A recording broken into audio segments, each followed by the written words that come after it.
I think if I hear you call me Becky one more time, six-pack, I'm gonna pop your tops. All six of them. Who are you?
Hey, this is Matt. Once again, we're about to another review. This is a paid request, this time from CharlieChalk. CharlieChalk. I apologize for mispronouncing that. From Charlie. He wanted me to review something called Garth Marenghi's Darkplace.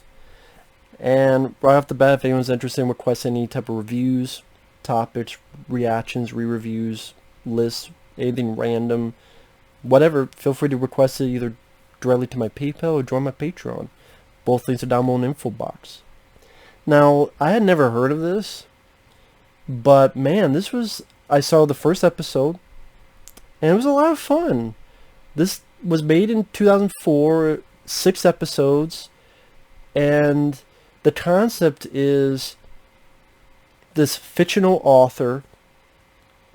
He had created this show in the 80s, a horror hospital soap opera called Darkplace. And so within the realms of this show, it's, oh well, it was so radical, so risky, so crazy, the so-called powers, they became too scared to show it. And the creators talking to the camera and going, well, they're bereft of ideas, so they don't want to take our great show and then going to show it again. And then in between showing the show, you get a few interviews with the cast or the production crew of the show talking about it. And the first episode is mainly 2 people who pop in and talk. And then the show itself, it is a total 80s vibe. Imagine Black Dynamite, where they purposely do mistakes. Dubbing is bad at times, where people are talking, all of a sudden start talking, and it's much louder, and there's no music.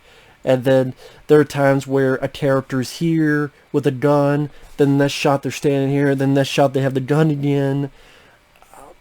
The edit mistakes on purpose, the acting, the writing, it was very fun, and surprisingly, this was a ball. This was fantastic to watch. Like when you get into the show, it feels 80s, it looks 80s, with the cinematography, the look of the film, like the picture quality of the show, I should say, not film, and how, okay, this is a soap opera horror, but it's over the top, and just some of the stuff that happens, especially at the end of the episode, it's a lot of fun. The acting for what they're doing is pretty entertaining.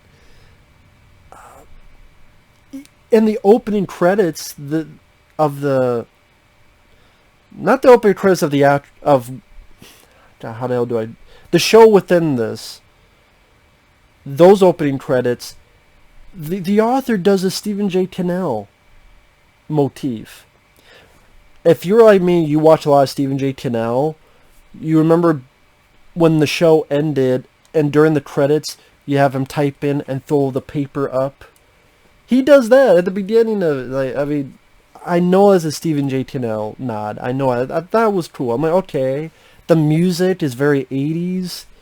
The plot of, again, just how outrageous, more and more outrageous things get.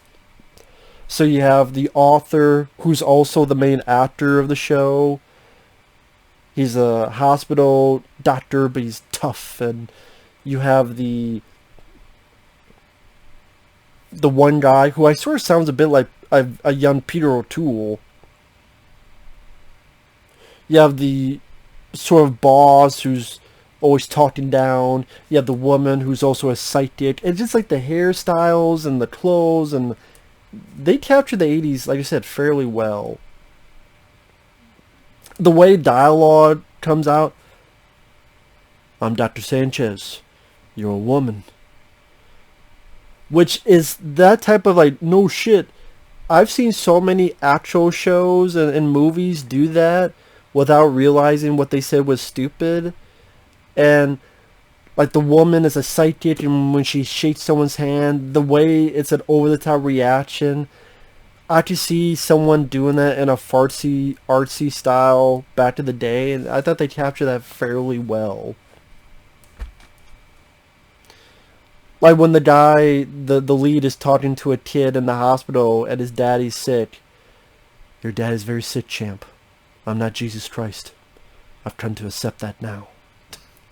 The way he said that line, and just the idea, I'm not Jesus.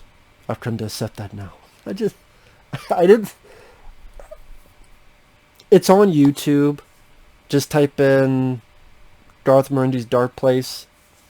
You'll find episode 1. It's worth a look. I mean, I'll give stuff away in a little bit, but I would say if you're at all a fan of stuff like Black Dynamite, like that kind of, or Dolomite's My Name, it doesn't deal with blaxploitation, but it deals with, you know, again, purposely bad, which is a hard thing to do. To make something purposely bad without coming off as just annoying, bad, terrible. Right in that line where it's purposely bad, but it's still genuinely funny because of it. Instead of being cringe, winked at the audience every 5 minutes.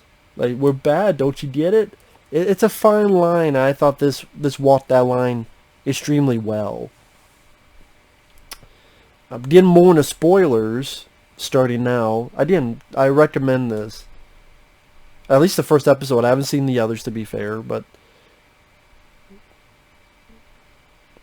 the story of this episode is the lead's buddy. Oh, we were part of this ritual and opened the gates of hell, and we closed it, but who knows, it's been closed for good. And he sees his buddy, and the buddy immediately blows up. Practical effects. And then you just hear the guy go, "Are you alright?" I busted a gut with that. I was surprised, like, holy shit, someone got blown up and is done practically. Now, see? They got it. If you're going to do an 80s thing, do not do fucking CGI cartoon shit. Do like they would have done. And they did. Granted, I don't know many soap operas that are horror and would also have a guy blown up, but that's what makes it even more fun. And just the fact that, are you alright? Curtis, are you dead? That's what made me think of. And I liked some of the way the dialogue would be this rapid fire dialogue. Oh, and when his buddy blows up, what remains is a head that's still talking, and the head's going, "Please, put me out of my misery." What was the thing that made me laugh? It was oh, the lead goes, "I gotta stop your bleeding." All that's left is a fucking head. He's like, "I gotta stop your bleeding." It's the fact that he says it's so serious, with sincerity, is what makes it funny. "Kill me, I beg you. It hurts." You've seen that where, "Oh, kill me, it hurts. But not when they've been blown up and it's just a head left talking to them. Other lines that made me crack up, or when the characters are talking about the history of the hospital and one guy's like, "What? Am I holding a crock of shit? Please do not tell me I'm holding a crock of shit." The ending where his buddy, they have a funeral for the buddy, but then the buddy's like, comes out of the coffin, his body's intact now, like his head's been sewn to the body even though the body's been blown up, and so the lead takes out a gun, and then the other guy has a shotgun, then sometimes he has no shotgun, then sometimes he has a shotgun again, and then cuts to the other guy, all of a sudden he has a fucking flamethrower, burns the body up, all done practically. And it's just like, when you don't know anything about it, that's why I said, don't, spoilers, stop watching before. Not knowing a thing about this made it that much more enjoyable. That's the thing, when you go into this not knowing anything, it was like, wow, that's pretty damn entertaining, that's pretty damn cool. And the way it ended, even if it was just that, I'd be like, that's fine, that's funny. The ending leaves no cliffhanger or sequel or to be continued. It's like almost a self-contained episode, which I appreciate. And yeah, it's pretty clever. The acting for what they're trying to do, the way, again, they look, and the picture quality purposely being dated so it fits in tone for what they're going with. Not doing out of the blue CG cartoon effects. I give huge praise. I almost want to say it's underrated, but it seems like it gets a good critical notice. I was going to say underrated because I've never heard of this thing.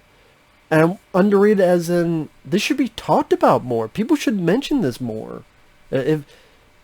Granted, let me take a few steps back. Maybe the other episodes are bad and this is the only good one. But if they're as good as this, I'm like, wow, this is actually pretty fucking... Why? This is 6 episodes? Why only 6 episodes? But, well, I guess on purpose... the show would have been so bad, the show within the show, that it would have only lasted 6 episodes. So, actually, that would make sense. But I really enjoyed it. It's a lot of fun. So, again, if you like stuff like if you like stuff that wants to be a parody of the 80s, but do it in a smart, clever, well done manner, and little Black Dynamite here and there, again with the on purpose mistakes, on purpose goofs. This is done pretty damn well. So, with that said, thanks for watching. Take care, and we will see you guys later. Bye bye. What? Am I holding a crock of shit?